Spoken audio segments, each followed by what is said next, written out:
हमारे हनुमान हमारे हनुमान हमारे हनुमान। विलंब के लिए क्षमा करिएगा। थोड़ी देर पहले एक जूम पे कार्यक्रम चल रहा था सुंदरकांड के व्याख्यान का, तो अगली व्यवस्था करने में थोड़ी सी देर हो गई, क्षमा चाहते हैं। आइए संध्या सत्संग में चलते हैं। देवियों और सज्जनों, आप सबको सबसे पहले आज 15 अगस्त के दिन हमारी आज़ादी के पर्व के इस पावन अनुष्ठान पर बहुत बहुत बधाई, अभिनंदन। आज हम सब बहुत प्रसन्न हैं और एक भारतीय मन प्रसन्न होना भी चाहिए आज। चलिए विचार ये करते हैं कि आज बात कहाँ से शुरू की जाए। लाल किले से हमारे प्रधानमंत्री जी ने आज अपने देश को जो उन्होंने संबोधन दिया, उसमें लगभग 30 बार 30 टाइम्स आत्मनिर्भर इस शब्द का प्रयोग किया। तो मैं ये सोचता था कि आगे आने वाले दिनों में हम संध्या सत्संग में किस विषय पर बातचीत करें। आप लोग प्रश्न तो पूछते ही हैं, और फिर आज मुझसे एक प्रश्न भी पूछा गया। और आत्मनिर्भर का क्या मतलब हो, आत्मनिर्भर कैसे हो, इस सब पे आज चूंकि बातचीत हुई तो मैंने ऐसा सोचा है कि आने वाले 7 दिन हम लोग इसको समझेंगे। अगर हमारे देश के प्रधानमंत्री हमसे कह रहे हैं तो क्या मतलब होगा इसका, आत्मनिर्भर होने का। देखिए, भौतिक दृष्टि से आत्मनिर्भर होने में जो भी प्रधानमंत्री कहते हैं, सरकार कहती है, देश के कर्णधार लोग कहते हैं, वो आप जानिए, वो मसला मेरा है भी नहीं।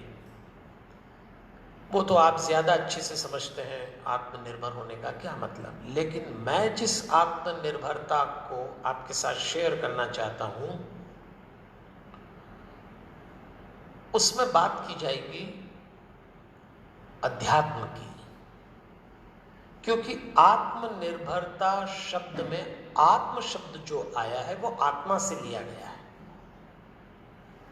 और जब जब भी हम आत्मा पर चलेंगे, आत्मा पर टिकेंगे, बिना अध्यात्म के नहीं हो पाएगा। तो देश के विकास और प्रगति के लिए आत्मनिर्भरता का जो अर्थ होगा वो आप लोग ज्यादा अच्छे से जानते हैं। लेकिन वो आत्मनिर्भरता अधूरी होगी यदि आप अपनी आत्मा पर नहीं टिके। तो हम आंतरिक आत्मनिर्भरता की बात करेंगे आज से 7 दिन। हमारे यहाँ शास्त्रों में, हमारे अवतारों ने, साधु संतों ने, देवताओं ने आत्मनिर्भरता के कई उदाहरण प्रस्तुत किए हैं शास्त्रों में। भगवान श्री राम जब वनवास गए तो साथ में सीता जी और लक्ष्मण जी भी गए। तो उनकी जब आपस में बातचीत हुई तो ये सवाल तो खड़ा ही था कि कल तक हम राजमहल में रहने वाले राजकुमार थे, रानी थे, और अब 14 वर्ष तापस वेश विशेष उदासी, 14 बरस राम बनवासी। तो श्री राम ने कहा था कि ये 14 वर्ष इसलिए बीत जाएंगे और हम अपने अभियान में इसलिए सफल हो जाएंगे कि ये वनवास, ये 14 साल हमें आत्मनिर्भर होना सिखा देगा। और रावण जैसे दुर्गुण के पुलिंदा, दुर्गुणों की पाठशाला समर्थ व्यक्ति से राम यदि जीते हैं तो राम ने पग पग पे आत्मनिर्भर होने की कला सीख ली थी। तो हम राम भक्त हैं, तो सबसे पहले तो राम जी ने ही सिखाया कि भरे जंगल में, अभावों के बीच में, आपके पास कोई सेना नहीं है, आपके पास कोई व्यवस्था नहीं है, और विश्व विजेता से टकराना है। राम उस अभियान को कैसे पूरा कर पाए, तो थोड़ा बहुत राम जी से सीखेंगे आत्मनिर्भर होने का मतलब। आत्मनिर्भरता का एक अर्थ भगवान कृष्ण ने भी पांडवों के माध्यम से हमको समझाया है। पांडवों को जब दुर्योधन ने सुई की नोक से नाप लिया जाए, धरती का इतना टुकड़ा नहीं देंगे, ये दुर्योधन के शब्द थे। भगवान ने कहा था भाई आधा राज्य न दो तो 5 गांव दे दो इनको, पर दुर्योधन ने मना कर दिया। और दिया क्या? खांडव वन। तो भगवान ने पांडवों से कहा भाई दुर्योधन ने राज्य तो दूर गांव भी नहीं दिए, मैं तुम्हारे लिए गया था दूत बनकर, लेकिन बात जम नहीं पाई, तो उसने खांडव वन दिया, उजड़ा क्षेत्र। और भगवान ने पांडवों से कहा कि अब आत्मनिर्भर हो जाओ, अब उम्मीद मत करो कि कौरव तुम्हें कुछ देंगे। और भगवान ने पांडवों को इंद्रप्रस्थ बना के दिया था। ये आत्मनिर्भरता का प्रतीक है। तो ऐसे ही भगवान हमें अवसर देते जाएंगे। भगवान पे भरोसा रखिए। और आत्मनिर्भर होना है तो मतलब आत्मा पर टिकना है। तो पहले आप आत्मनिर्भर तो, अभी तो हम देह निर्भर हैं, मन निर्भर हैं।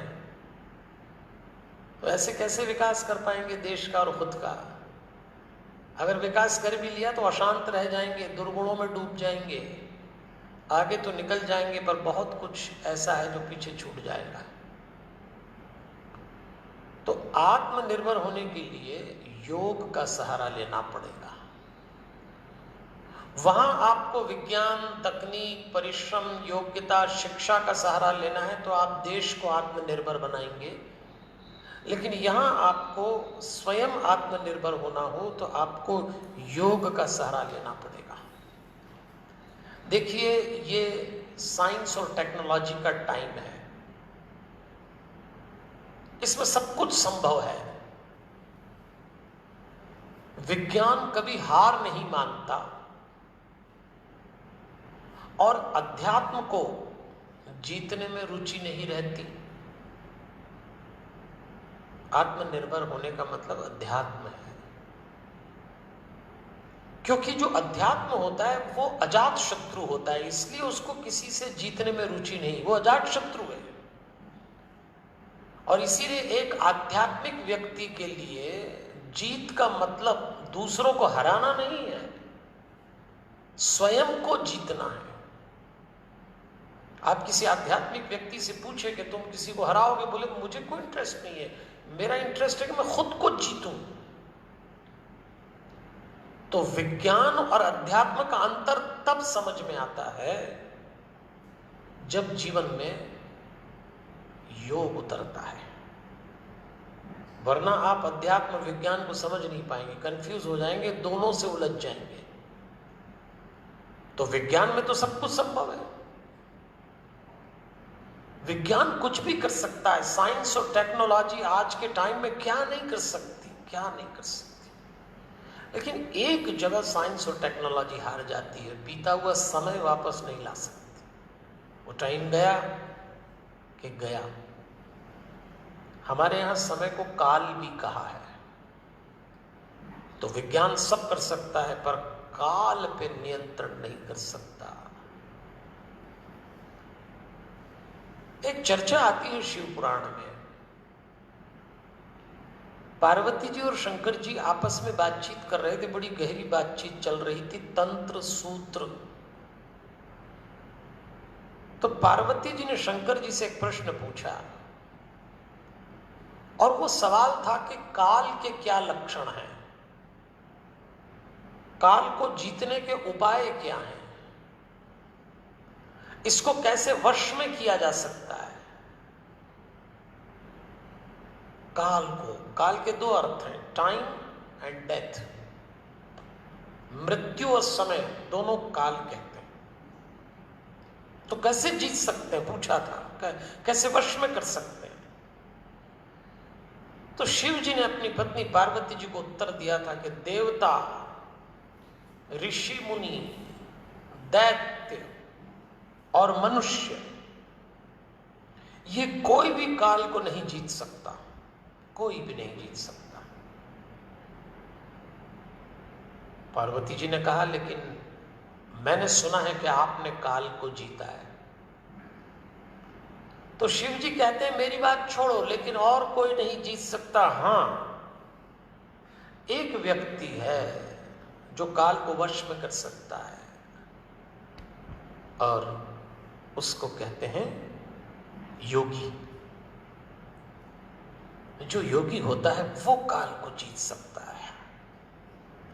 आप में से जो लोग अपनी जिंदगी में योग से गुजरे हों, अष्टांग योग है ना, तो यम नियम आसन प्राणायाम प्रत्याहार धारणा ध्यान समाधि आपने किया होगा, और अभी कर भी रहे होंगे, और न कर रहे हो तो करिए।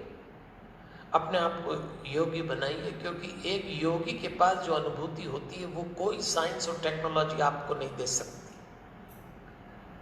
इसलिए अभी भी समय है, योग के प्रति रुचि जगाइए। जिनकी योग में रुचि है वो फायदेमंद सौदा करेंगे। और अब तो टफ टाइम है, देखिए इस वक्त समय तेजी से बदल रहा है और परीक्षा ले रहा है। परीक्षा बहुत तेजी से टाइम बदला, कल क्या होगा किसी नहीं मालूम। पहले तो परिवर्तन धीमे धीमे होते थे, बाद में फिर सुबह शाम होने लगे, अब सुबह शाम भी नहीं होते, अब तो घंटों में होने लगे। और विज्ञान और तकनीक तो ऐसी हावी हुई कि घंटों की भी बात छोड़िए, पल पल में परिवर्तन होने लगा। आप एक दुकान से कोई वस्तु लीजिए, अभी आप दुकान की सीढ़ियां ही उतर रहे होंगे और आपके पीठ पीछे दूसरा मॉडल आ जाएगा उस वस्तु का।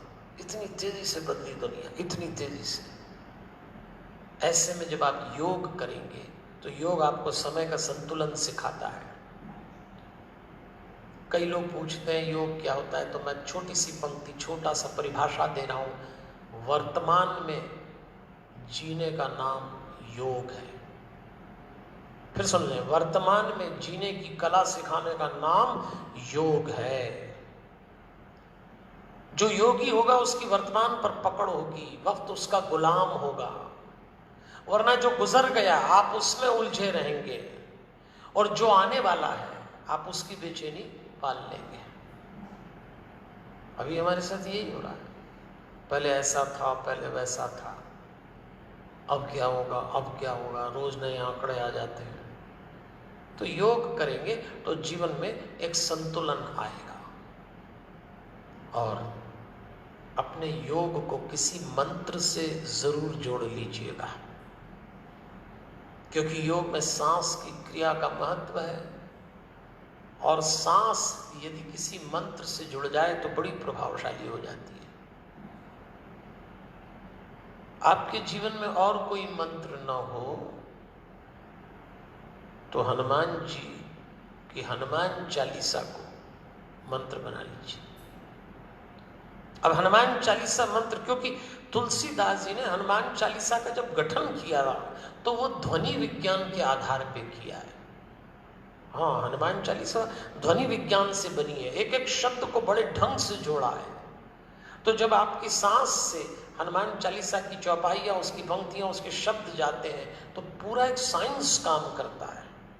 और हनुमान जी से बड़ा कोई योगी नहीं है, उनके गुण आपके भीतर उतरने लगते हैं। तो योग से जुड़िए तो आत्मा तक पहुंचना आसान है। तब आप समझेंगे आत्मा पर निर्भर होना क्या है। और यहाँ से वो बात जो हमारे प्रधानमंत्री ने 30 बार दोहराई आज अपने भाषण में, आत्मनिर्भरता, आत्मनिर्भर हो, वो समझ में आएगी। मैंने कहा ना, बाहर के आत्मनिर्भरता पे तो मैं कोई टिप्पणी नहीं करूँगा, वो तो आपका विषय है, आप उसमें दक्ष हैं मुझसे अधिक। लेकिन मैं आपको छोटे छोटे उदाहरण देके आत्मनिर्भर बनाने का प्रयास करूँगा। आने वाले दिनों में अपन यही करेंगे। तो हम बैठे हैं उज्जैन में, मध्य प्रदेश में, शांतम में। लगातार आप लोगों से बातचीत हो रही है, तो तय ये हुआ कि हनुमान चालीसा से मेडिटेशन का हमने 24 मिनट का एक कोर्स बनाया है। आप में से बहुत सारे लोग उसको कर चुके होंगे या उससे परिचित होंगे। तो हमको आप ही लोगों ने सुझाव दिया है, तो मैं आग्रह कर रहा हूँ कि इस कोर्स को एक बार किया जाए। चलें एक बार आत्मा की यात्रा पर। 6-6 मिनट के 4 कैप्सूल हैं इस कोर्स में। तो तय ये हुआ है, नोट कर लें आप, अगला रविवार मतलब कल नहीं, नेक्स्ट तारीख आएगी 23 अगस्त, 23 अगस्त, संडे, सुबह 10 बजे से 11 बजे के बीच में जूम पे करेंगे इसको। रजिस्ट्रेशन करा लीजिए, छोटा सा शुल्क होगा, वो भी शांतम में काम आएगा, पर एक गंभीर लोग इकट्ठे होंगे। अच्छा, सरकार ने जो दिशा निर्देश जारी किए हैं ना, उसमें योग केंद्र नियमानुसार खोले जाने की अनुमति है। तो शांतम योग केंद्र है। आप यदि उज्जैन के निकट कहीं हो, मसलन कि इंदौर हो, भोपाल हो, रतलाम हो, और अगर सुबह 10 बजे आ सके तो आपका स्वागत है। 6 महीने बाद शांतम खुल रहा है, हरिओम 4-5 महीने बाद। तो आप आना चाहें तो आए, सब सूचना दीजिए, व्यवस्था आपको बताई जाएगी। और जो ना आ सके वो ऑनलाइन कर लीजिए, तो दोनों कोर्स एक साथ हो जाएंगे। हम जब सिखाएंगे तो जो आएंगे वो सीख लेंगे और उसी को ऑनलाइन कर देंगे। तो ये मेरा प्रस्ताव आप लोगों के सुझाव पर आधारित है। मुझे आज कहा गया, कल भी लोगों ने कहा कि अपन इसको करें, और शांतम का उद्देश्य भी यही है। तो चलें आत्मनिर्भरता की ओर, प्रतिदिन कुछ न कुछ सीखेंगे। राम जी से, कृष्ण जी से, हनुमान जी से, शिव जी से, दुर्गा जी से, गणेश जी से खूब प्रसंग है आत्मनिर्भरता के। और हमारा देश होगा क्योंकि हम लोग कर सकते हैं ऐसा। तो चलिए, योग से जुड़ने के जो सामान्य तरीके हो सकते हैं, उसमें से हनुमान चालीसा से मेडिटेशन का कोर्स एक तरीका है। तो मैंने आज आपको योग के बारे में थोड़ा परिचय करा दिया। आपसे निवेदन भी किया कि साइंस और टेक्नोलॉजी के युग में योग की क्यों आवश्यकता है, क्योंकि वो जो अशांति साइंस टेक्नोलॉजी से आती है, बेचैनी आती है, उसका निराकरण योग से होगा। विज्ञान का और धर्म का कोई झगड़ा नहीं है, दोनों एक जगह सहमत है, एनर्जी, ऊर्जा पर। ऊर्जा का ही प्रयोग विज्ञान ने किया और ये सब आपको दिख रहा है। ऊर्जा का ही प्रयोग योग ने किया और आपकी ऊर्जा नीचे चक्र से ऊपर चक्र पर उठाई जाती है। कल हमारे किसी भाई ने प्रश्न पूछा कि आप 7 चक्र कहते हैं, कोई और 8 कहते हैं, 9 कहते हैं, 10 कहते हैं। देखिए, आप संख्या के चक्कर में मत पड़िए, 7 चक्र में आपका काम हो जाएगा। शास्त्रों में सबके अपने अपने मत हैं, हम आरंभ में ही क्यों उलझन में पड़े। 7 चक्र में करिए, आपका समाधान हो जाएगा। कल एक भैया ने और बहुत अच्छा सुझाव दिया। मैं बैठा हुआ था तो भगवान की तस्वीर थोड़ी नीचे थी और मेरे घुटने से नीचे थी। वैसे मैं सदैव इस बात का ध्यान रखता हूँ, तो कल थोड़ी सी चूक हो गई। उन्होंने याद दिलाई, उनको भी धन्यवाद और क्षमा याचना भी। तो चलिए, 8 बजे हम आपसे मिला करेंगे प्रतिदिन संध्या सत्संग में, और इस विषय पर चिंतन करेंगे कि हम आत्मनिर्भर कैसे हो सकते हैं योग की दृष्टि से, और धीरे धीरे आगे बढ़ते चलेंगे। और तारीख मत भूलिएगा, अगला रविवार यानी कल नहीं, 23 अगस्त सुबह 10 बजे से 11 बजे के बीच में जूम पर हनुमान चालीसा से मेडिटेशन का कोर्स इसलिए करेंगे, हम समझेंगे थोड़ा कैसे 4 वक्त अपनी ऊर्जा को बचाया जा सकता है। अपने बच्चों के साथ करिएगा, निकट के नगर में हो तो आ जाइएगा। शांतम इस कोर्स के लिए अब खुला हुआ है। सोशल डिस्टेंसिंग मेंटेन करेंगे, मास्क लगाएंगे, जो भी दिशा निर्देश एडवाइजरी सरकार की है और हमारी भी है, हम लोगों को इतनी समझ होना चाहिए, पूरी मर्यादा का पालन करेंगे। इस सब पे विचार करते रहेंगे, आपको सूचना मिल जाएगी। अब मैं आपसे आज्ञा ले रहा हूँ, अनुमति ले रहा हूँ। अपने आप को तैयार करिए। एक योगी के जीवन में कभी अशांति नहीं आती, योग का यही तो आनंद है। और फिर हम तो हनुमान भक्त हैं, अपन लोगों को तो दुनिया के सबसे बड़े और महान योगी हनुमान जी का भरोसा है। कल मिलेंगे रात को 8 बजे। हमारे हनुमान, हमारे हनुमान, हमारे हनुमान।